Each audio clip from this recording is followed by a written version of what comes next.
Members and guests, please join me in welcoming those who are now joining by live stream. Once again, my name is Anita McCuitt, and I'm the President-elect of the Canadian Club of Toronto. Thank you for joining us. Our club takes yeah, all right, I'll take some.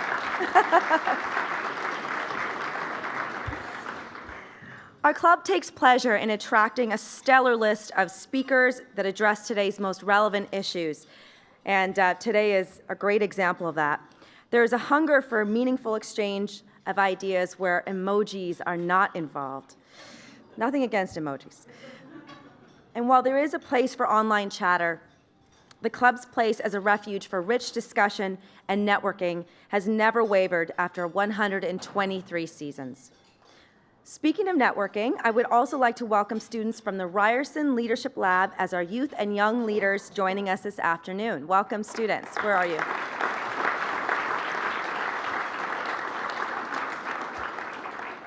Now, let me introduce our speaker. He grew up in Scarborough, Windsor, and St. John's, and was bullied in school because of how he looked. His childhood experiences and memories would play a key role in his desire to fight for social justice and equal opportunity. Jagmeet Singh has been the leader of the federal New Democratic Party since 2017. As the sixth leader of the 58-year-old political party, Mr. Singh has by now become accustomed to turning heads, not only because of how he looks, but because of how he boldly and unapologetically defends his views. A lawyer by training, as a member of provincial parliament at Queen's Park, he spoke out against a host of issues, including poverty, tuition fees, precarious work, and arbitrary police checks. Earlier this year, he won the Burnaby South by-election in British Columbia, earning a federal seat on Parliament Hill. As the federal election nears, Mr. Singh is actively raising awareness of his party's platform, A New Deal for People. He's also talking about what it means to be one of the few visible minority political leaders in our nation. The recent video targeted at Quebec addressed who he is quite poignantly. We are pleased to pass the Canadian Club of Toronto podium over to you, Mr. Singh. Come on up.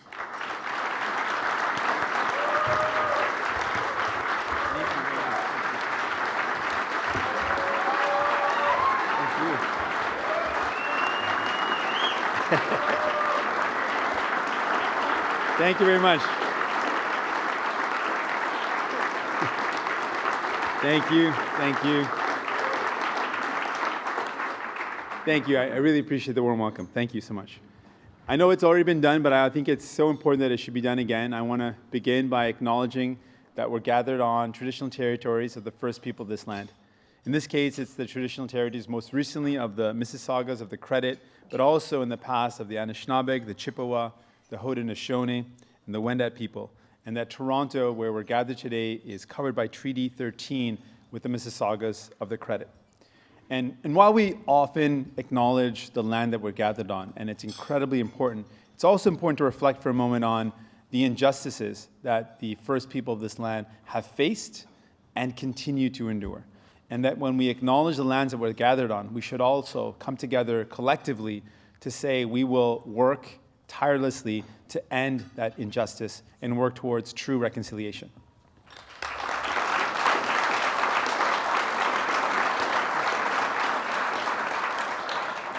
And in that spirit, New Democrats and I as leader want to make it clear that we would implement the United Nations Declaration on the Rights of Indigenous People.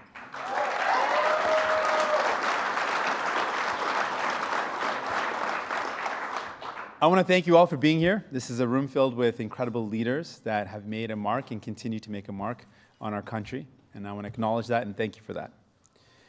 I'm going to start off with a line that I read recently that strikes me. Being here reminds me of this. It's something that John Lennon said. Being honest may not always get you a lot of friends, but it'll always get you the right ones. I hope by the end of this afternoon, I'll have earned some new friends.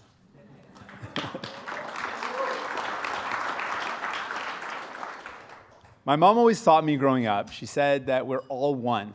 And I used to find the phrase kind of hard to understand, but as I grew older, I really believed in what she said.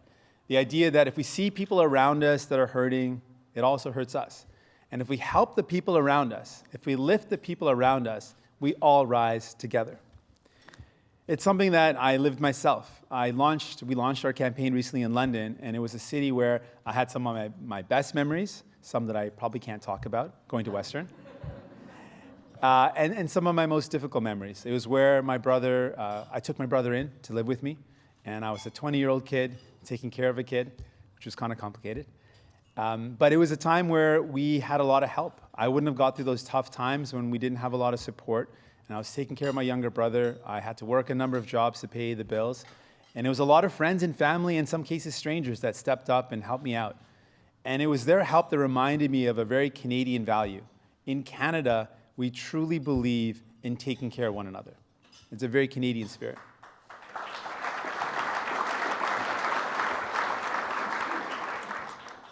And while Canada is the envy of the world in a lot of ways, we have a beautiful country, we're very proud of this country, I believe there are so many ways where we can make it better and where we need to make it better.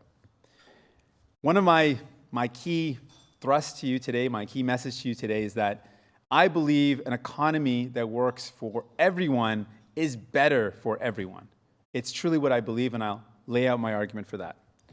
In terms of my vision for Canada, what I believe we can achieve together, I think what we need as a country is a country where everyone has a place to call home, where if you need healthcare, you can access healthcare when you need it, that everyone has clean water to drink and air to breathe, and a good job and a bright future. At the very basic, that is what we need to build. Now, that also means a place where we help businesses and industries grow, and I'm going to talk about what we as New Democrats would do to help businesses grow. There are a number of ways where we can partner with businesses, but I want to acknowledge that a lot of businesses are working towards helping out their communities, giving back to not just people, but also the environment. I had a tour of just one of these many companies in Manitoba, in Winnipeg recently. There's a company called Building Urban Industries for Local Development. It's based in Winnipeg, and what they do is they help at-risk youth get training to do home retrofits and to do audits, energy audits of homes, and it puts a lot of kids to work, gets them a good, stable job, and it also, this company is doing its part to help reduce emissions. Now, we have an opportunity to work with businesses, and I want to lay out some of the way that we can do that. We will work together with one of the major crises that we're faced with, which is the climate crisis. And we can work together to ensure that we fight that climate crisis and create at least 300,000 new jobs that are sustainable and of quality. That's our plan to help tackle and build a cleaner economy. We want to retrofit homes, invest in building homes that have lower carbon footprints, retrofitting old commercial buildings as well as homes, but also investing in public infrastructure to electrify our transportation. We also want to help out with small businesses by fighting back against the high merchant fees that are charged so that small businesses can thrive. I know this is kind of tough because you got MasterCard sitting right over there. My bad. But that's what we believe in.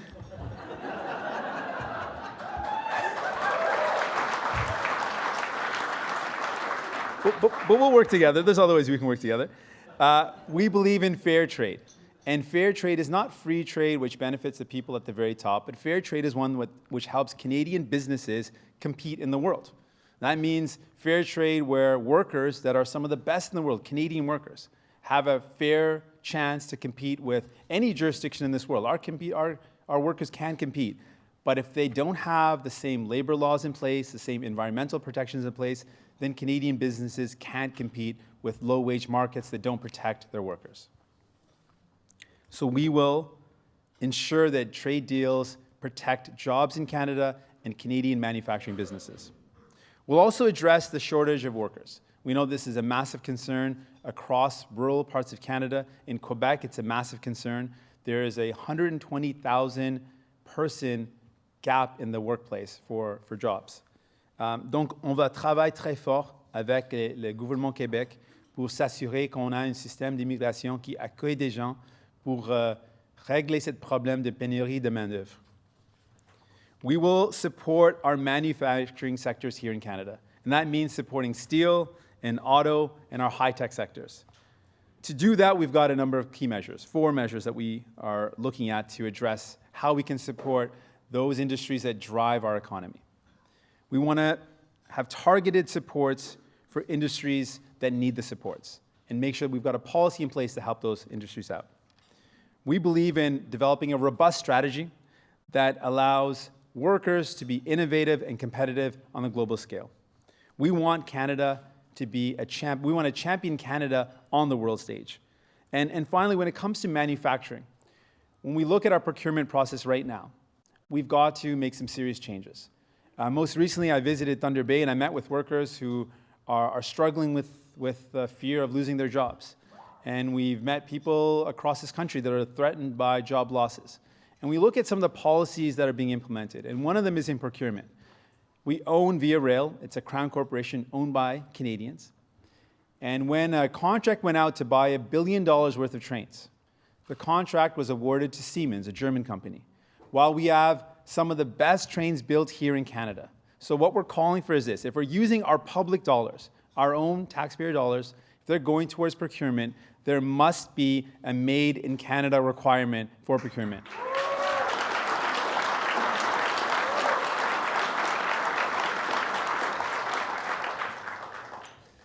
We believe that economies thrive when there is respect for workers and collective bargaining. There's no question about it. And we believe that an economy is strong when the middle class is strong. And the best ticket to getting into the middle class is a union job. So we need to support that.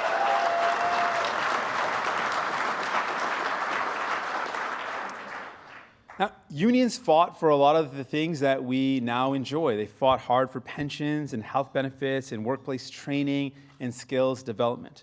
I believe that these things weren't just good for workers, they're good for everyone. When people are doing well, we are all doing well. And here's one of the problems. In our country, there's far too many people that work a full-time job that cannot make ends meet. And so that's why we've got to do something about it. We can't allow that to continue where someone is working a full-time job and continuing to live in poverty. So immediately, we'll boost the federal minimum wage to $15 per hour, and then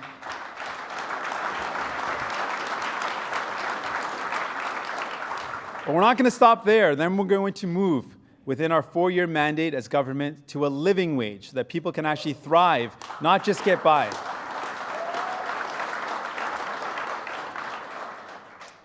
So while we're prepared to work with building a better economy, while we're prepared to work with businesses and we understand the importance of working with business, make no mistake, with the new Democrat in government, business will not be as usual.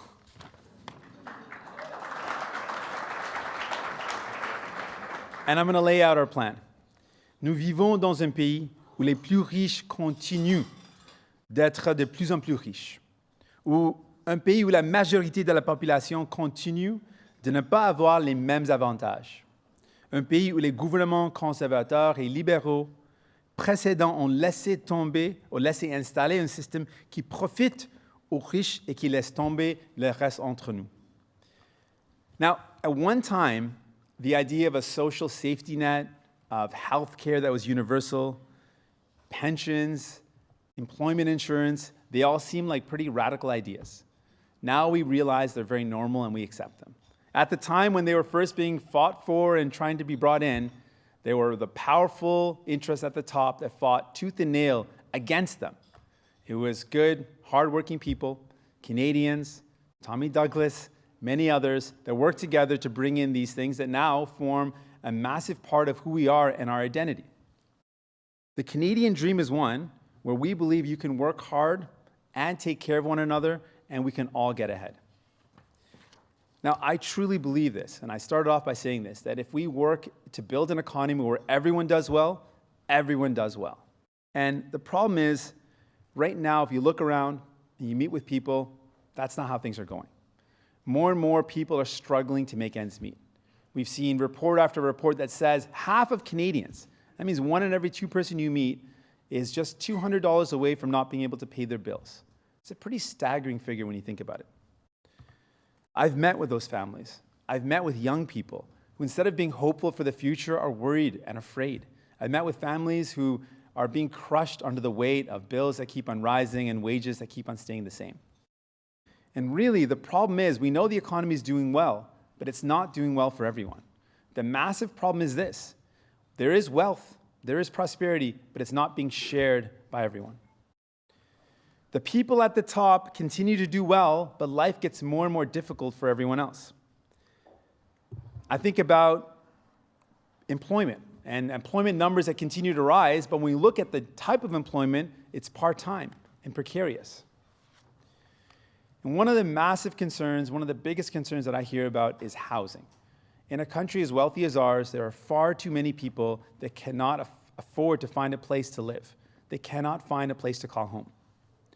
And we know that bills continue to rise, and we're paying some of the most expensive bills when it comes to cell phone and internet services. We know that childcare is incredibly expensive, particularly in cities like Toronto.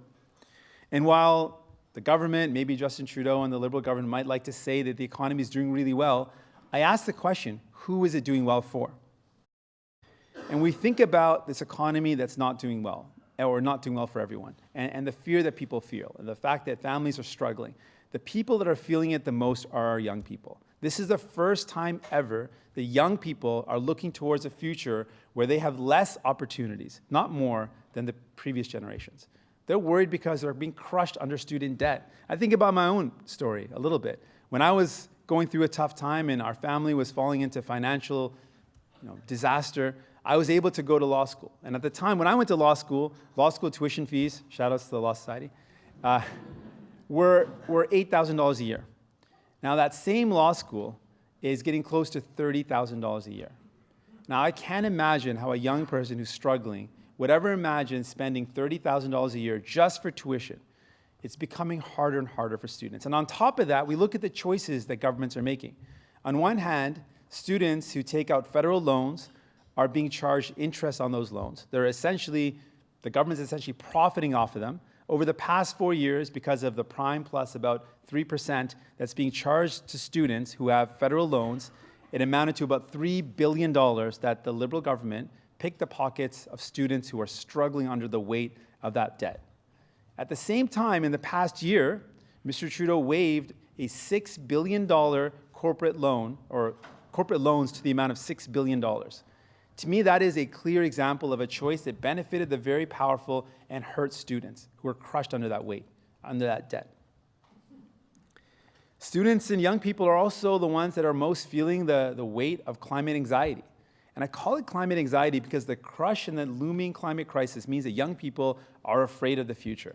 I've met young families that want to have their family grow, but are afraid, not because of the bills in this case, they're worried about what the planet's going to look like when their kids grow up.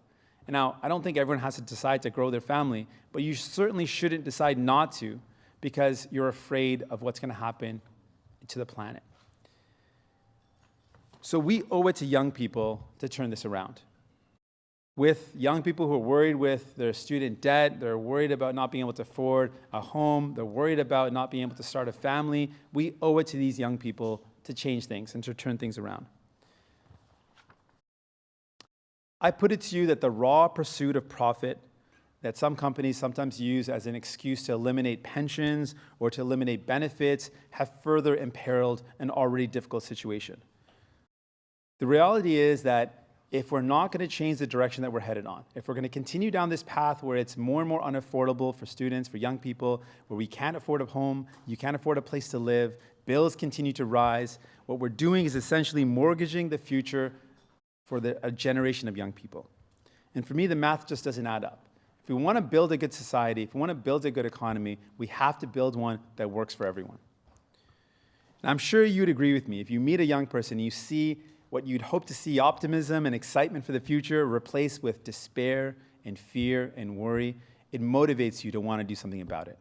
And I look at the eyes of young people and I say to them, you deserve better. And I'm committed to delivering that.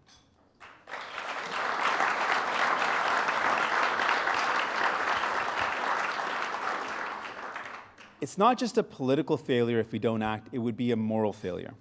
We can do a lot better. Now, here's a part where you're probably not going to be surprised, but I believe what we need to do is ask the very wealthy to pay a little more. There's no question about it.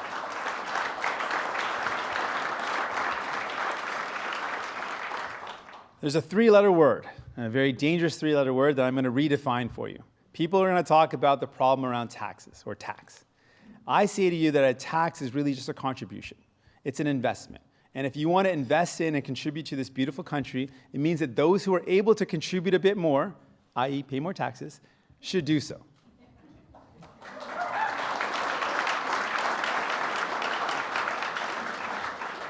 So I'm not going to mince words.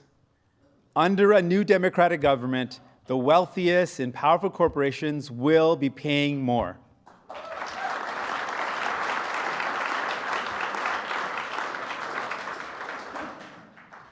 And the problem is that decisions have been made that have made it easier and easier for those at the very top, the very powerful, not to contribute their fair share. And it has a cost. People pay the price.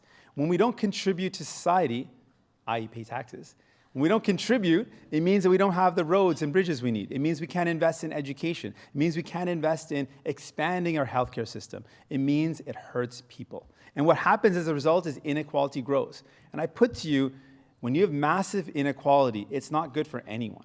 When you've got those at the very top with massive wealth and people at the bottom with nothing and who are desperate, that is not a good equation for a good society.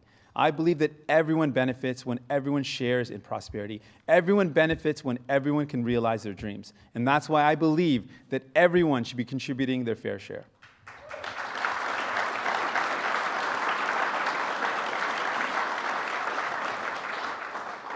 And I want to just touch on the problem itself. You know, the federal government reported over the last year that there was leakage, essentially not recovering $10 billion a year from corporate tax rates. That in the past yearly basis, the Parliamentary Budget Office says that we're losing $25 billion to offshore tax havens. That businesses are actively trying as hard as they can to avoid paying their fair share. I mean, a leakage of $10 billion, offshore tax havens of $25 billion. These are massive investments that could have been made into building a better future. So those young people can look up with hope and excitement instead of fear and worry. We all know that if we have the revenue, we can build a better country. If we can increase our investments, increase our contributions, yes, increase taxes, on those who are able to, we can invest in the things that we know we need. Now, I was kind of inspired today by Rutger Bregman. I don't know if you remember Rutger Bregman. He spoke at Davos earlier this year, and he told an audience of billionaires the following: I hear people talking the language of equality and transparency, but almost no one raises the real issue of tax avoidance and of the rich just not paying their fair share. It feels like I'm at a firefighter conference, and no one's allowed to speak about water. He's got a point. There's massive inequality in our country. Take this statistics, for example. In 2015-2016, Statistics Canada points out that Canadians paid $145 billion in taxes, while corporations paid $41 billion. The tax burden has shifted massively from businesses onto the shoulders of Canadians. We believe middle and low-income Canadians are paying their fair share. They're doing exactly what they can, and we will not raise taxes on everyday people. But we will certainly ask those who are able to contribute more. Here's another thing that to me is a massive policy failure. According to a 2017 Oxfam report, 2 Canadian men own as much as the bottom 11 million Canadians. That's 30% of our population. There is no way anyone can justify to me why it makes sense for 2 people to own the wealth that's proportional to 30% of our population. That is just makes no sense at all.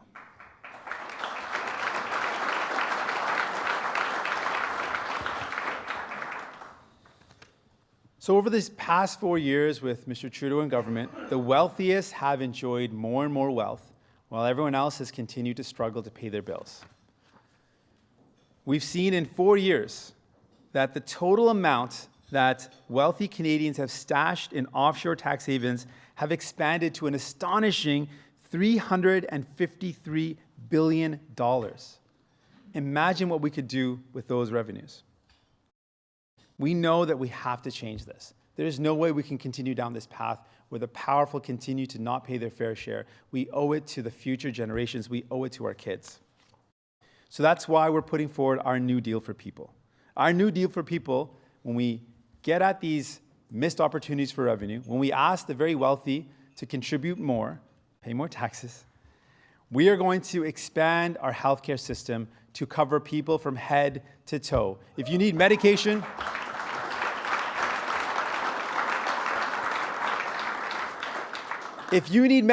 in our country, you should use your health card, not your credit card.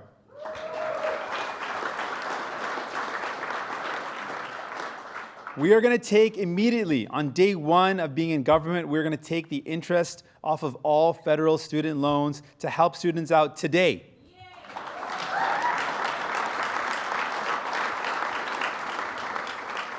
I really like the cute yay that someone said. that was pretty awesome. But we're not going to end there. We believe that there should be no barriers for students who want to pursue education. So we're going to replace loans with non-repayable grants. And yes, we want to move. Shout out to Ryerson. And yes, we want to move to from kindergarten to career, no barrier education. That means free tuition for everyone in our country. If you need education, you should get it.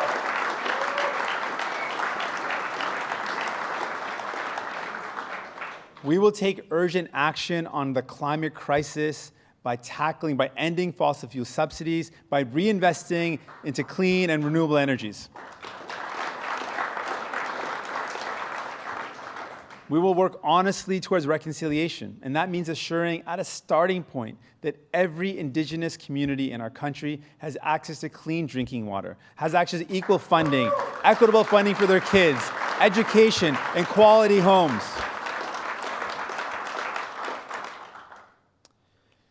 And we're going to tackle the housing crisis. We're going to build 500,000 new homes, and we're going to take on speculators and money launderers to make sure that people can have a safe place, a quality place to call home.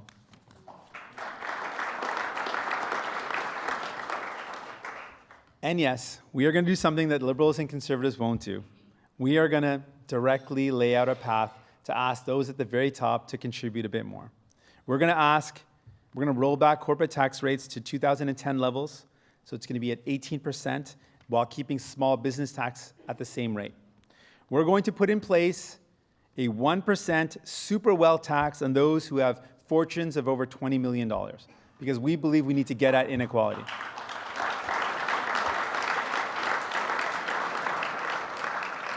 We'll crack down on tax evasion and offshore loopholes and make sure that everyone is contributing their fair share. With these revenues, we will build the programs we know are possible. I know some will question whether raising corporate taxes means some corporations won't invest in Canada. And while there's no question that taxes are a factor, the reality is experts say it is certainly not the only one, or even the largest factor.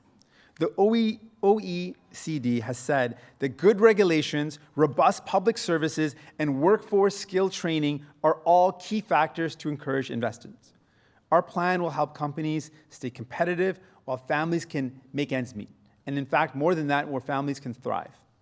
Our plan to extend drug coverage to all Canadians will not only save lives, give people dignity, improve health outcomes, it will also save businesses, on average, around $600 per employee. It'll also save families massively. It's the right thing to do.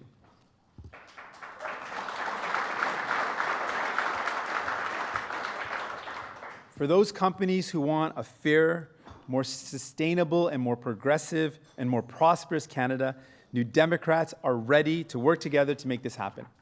Because for us, a Canada that's more equal, that's more prosperous for all, it's a fair place for all, is a better place to live for all of us. We are going to run a campaign built on this value that if we lift each other up, we all rise together. We're going to bring this hopeful message to Canadians because I believe it is time to change the direction of our country. We know we can do this, and together we'll make it happen. Thank you very much. It's an honor to be here.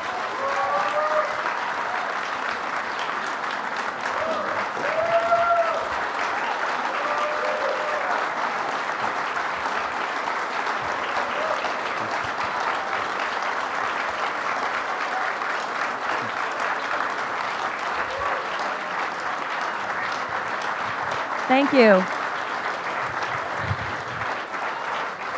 So, can you hear me? We did get some questions, so Ready for it. live. How will your government end the national shame that is the living conditions for Indigenous peoples on and off reserves? Thank you very much for that question. It's incredibly important. Having visited some Indigenous communities, I've been to Grassy Narrows and met with the leadership and the young people. I went to the school and met with people that are young people that are really hopeful despite how challenging their situations are. And at the end of the day, First Nations and Indigenous people have the solutions. They know how to solve the problems that they're faced with. They know how to tackle those problems. They just need a partner that's willing to work with them on a respectful, dignified way.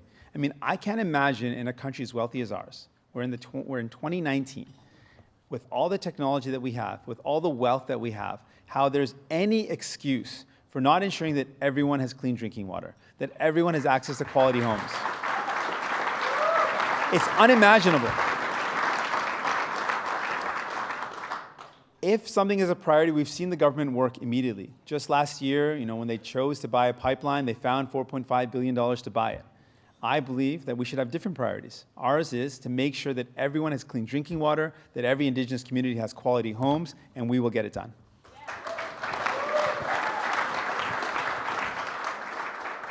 You just described in your platform new taxes for wealthy Canadians. Some will say that wealthy Canadians will leave Canada and find ways, and they have the means to find ways to avoid paying those taxes. What do you say to that? I say that Canada is an incredible place to live. There's many reasons why people live in Canada. And I touched on this. It's not only because of the taxation system. People want a stable government, want a safe place to live, a place where you can walk down the street, where you have access to health care.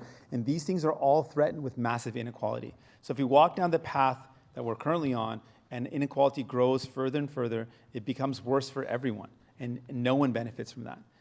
I really believe that if we make the right investments, we build the right climate that encourages benefits for all, that you have head-to-toe healthcare coverage, where you know that if you live in Canada, your dental care is covered, your medication coverage is covered. If you have all these coverages, and if you have the stable government that we have, it is a place where people will want to live, where business will want to grow and thrive, and I'm confident. We've seen it around the world. The countries that have better services don't lose investments, they can gain and grow investments. We can do that here as well.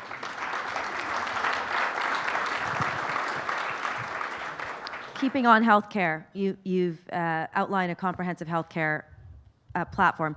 Those are provincial jurisdiction. How do you plan to work with the provinces to get that done? So I'll take one example, specifically the medication coverage for all, the pharmacare example. So right now, every provincial government has actually a form of pharmacare. If you go to the hospital, your medication is covered. So every province is negotiating a deal with medication company or pharmaceutical companies to buy medication. What we're proposing is this. We would front about $9 to $10 billion required and go to each premier and say, for the same amount that you're already spending, you're currently spending on medication that covers patients in hospitals. For that same amount, we can cover every single person in your country. I can't imagine even the most conservative premier that would say no to covering everyone in their country. What we are essentially doing, sure, if you want. What we're essentially doing is this. We're saying, let us pool the buying power of 37 million Canadians. We already have the mechanisms in place. The federal government also buys medication for veterans and for Indigenous communities and for some other marginalized communities as well. We already have the mechanisms in place. Instead of having separate buying between provinces and pharmaceutical companies and the federal government and other insurance providers, let's pool our resources and buy collectively, negotiate better deals, and we'll deliver better care. Last one.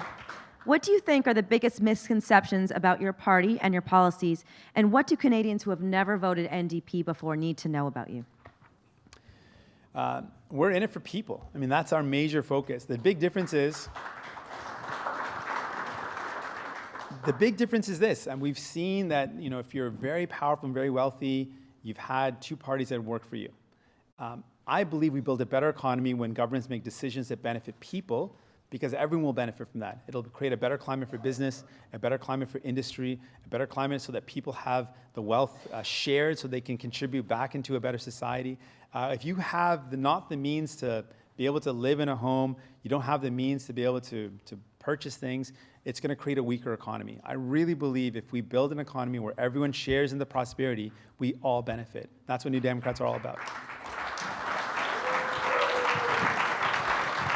Thank you so much. Thank you. Thank you, Anita. Thank you all.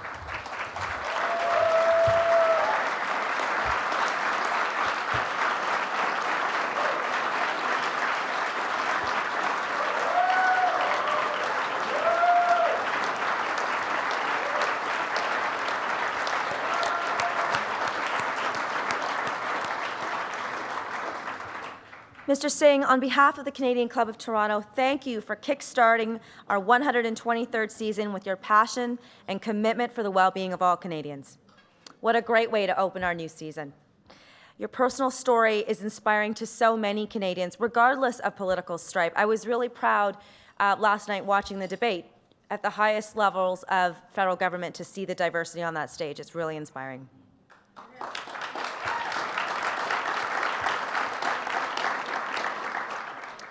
You're no stranger to adversity, but you've managed to channel that into actively pursuing your dreams and helping your family and now all Canadians. As the federal election campaign progresses, we wish you and your party all of the best. Before we close, I'd like to thank MediaEvents.ca, Canada's online event space, and VVC for live streaming today's event. Thank you for being with us today, and we look forward to seeing you again soon. Have a great afternoon.